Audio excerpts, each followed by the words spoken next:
દમણ દીવ સાંસદ ઉમેશભાઈ પટેલે 31st ઉજવવા આવતા ગુજરાતના પર્યટકો માટે જે ઘોષણા કરી હતી તેની ચકાસણી સ્વયં તે પોતે કરી રહ્યા છે।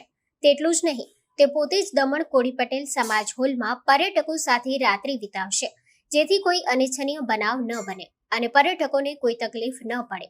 પર્યટકોનું પૂરતું ધ્યાન રાખવા તેમણે બધી જ સગવડો ઊભી કરી છે, જેમ કે પાણી, લીંબુ શરબત કે પછી સ્વાસ્થ્યને લગતી દવાઓ અને સવારના ચા નાસ્તો તો ખરા જ।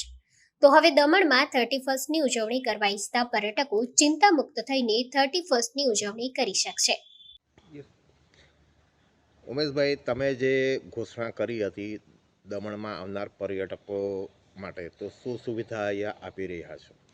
એકચ્યુઅલમાં તમને ખબર જ છે, આપણે ગત રોજ પણ આ વાત કરી હતી કે 31st અને નવા વર્ષની ઉજવણી માટે ખૂબ જ પર્યટકો અહીંયા આવે છે અને તેમને રહેવા માટે યોગ્ય સગવડો મળતી નથી અને પર્યટકો એક સાથે જ આવી જતા હોય, રૂમના ભાડા પણ વધી જાય છે હોટલોના, અને મોટાભાગની હોટલો ફૂલ થઈ જાય છે, જેથી સામાન્ય વર્ગના માણસોને રૂમો મળતી નથી, જેથી એ લોકો બિચારા અહીંયાથી ફરી પાછા પોતાના ઘરે જવા નીકળે છે અને રસ્તામાં પીધેલી હાલતમાં પકડાઈ જાય છે અને દંડાય છે।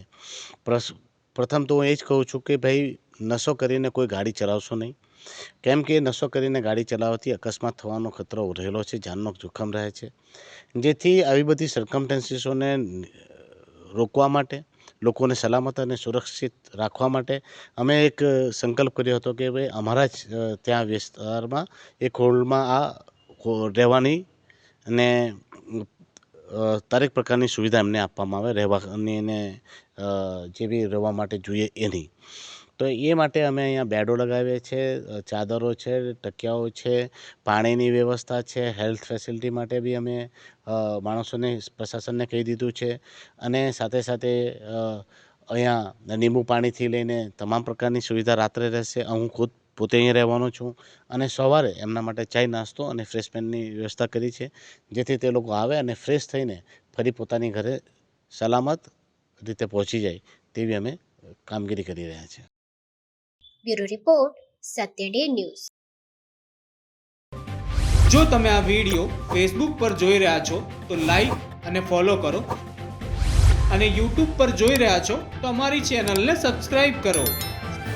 સત્તરે.com, આઝાદી સમાચારોની।